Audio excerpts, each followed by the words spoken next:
We are looking right now at a police pursuit. This car going at pretty high rates of speed. They're on these surface streets. This is believed to be a stolen car, a Kia. There were 4 people in the car at one time. We understand 2, I believe, have bailed out.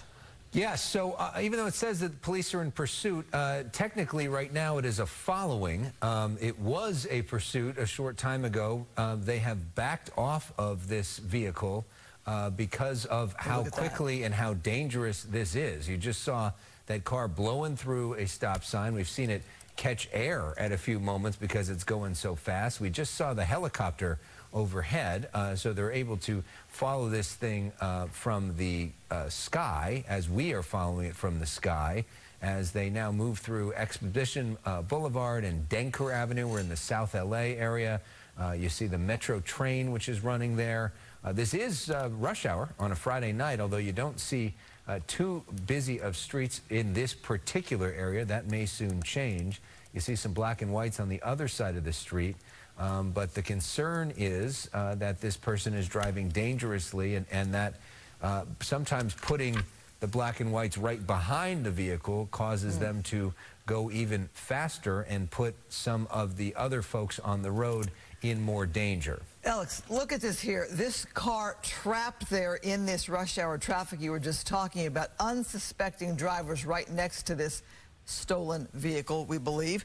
They were on the freeway at one point, the 110 freeway, but look at the right of the car. You see something hanging off, right, and the left front also has some damage. We believe that's all from this pursuit, which is now a following because of the danger of it.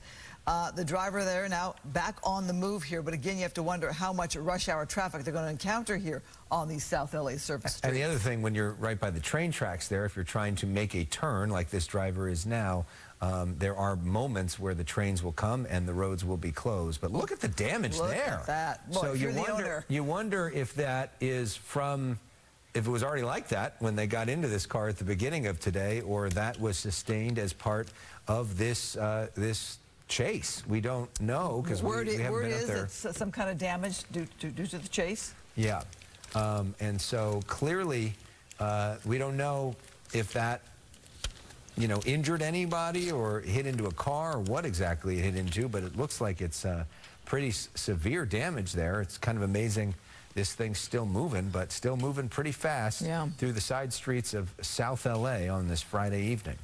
So imagine this is your car. You are the owner of this stolen vehicle. You're watching now this following / earlier pursuit. You have to wonder about the outcome of your vehicle, the way the driver has been driving here. High rates of speed on the freeway. Now we're on these South LA surface streets. And Alex, we talk about suspects sometimes going to an area that is more familiar to them. This vehicle was in Hawthorne, now in South LA. There were other people in the car that took off. They left the car, wondering if police caught them. So we are Budlong and 36th Avenue. We're not that far away from the campus of USC, not that far away from the Coliseum and Exposition Park in terms of where we are in terms of the streets. This is one of the older neighborhoods in Los Angeles. Many of these houses have been there for like 100 years, if you're familiar with this area. You see some folks that are out on the streets in terms of pedestrians. And you worry about that because this driver has been going so fast, so recklessly, blowing through stop signs, blowing through intersections, going fast on the freeway, clearly not afraid to hit into something, which we've seen based off of the damage. And so you worry at this time of night on a Friday, on a really nice night weather-wise, Christine. I'm sure there are people who are out walking their dogs. You just saw some folks playing basketball there, going almost 60 miles an hour at one point.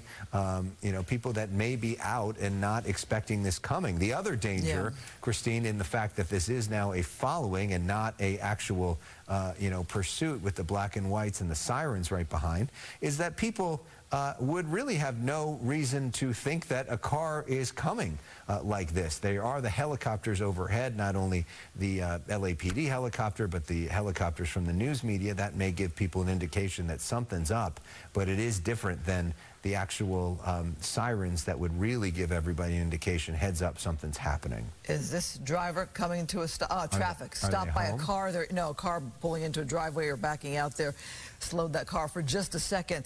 There are two freeways not too far away. There's the 10 freeway and the 110. The suspect was on the 110 before. Is this driver no, reversing? Okay, perhaps seeing some traffic ahead. Again, look at the people in the road there, pedestrian. Oh, wow, whoa. I would get out of the way there. Do they know this person? Are they? Well, you know the helicopters are there. Right, and the looky-loos that may be watching this on the news and see, oh, that's right by my street. Do I want to go outside and see what's going to happen? We don't know the mindset of this person. Is this person armed? Are they under the influence of something? You know, what led to all of this? So it's a good rule of thumb to not put yourself in the middle of one of these things, not knowing what's going to happen. And frankly, you could get hit based off of the way this person is driving.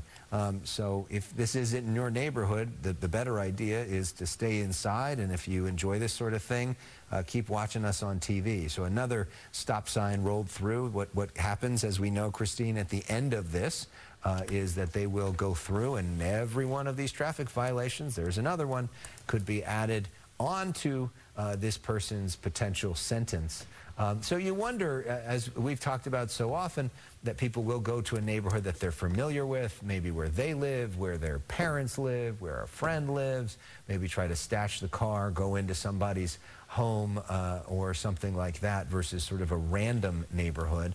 Oftentimes we see people circling in those neighborhoods trying to get home or trying to get to a loved one who they may be in communication with via cell phone, something like that. We don't know if that's what's happening here, but we do know, Christine, that this person for at least some time now has chosen not to get on the 110 freeway, not to get on the 10 freeway, and to continue circling this South LA neighborhood. Well, I'm wondering too, with the people who were able to bail from this vehicle, are police talking to them? And then you see the damage there again to that passenger side now of the vehicle, parts of the car hanging off there. And we talk about, as you said, neighborhoods that might feel familiar to the driver. They have stayed in the South LA area since we've picked up this pursuit here. Again,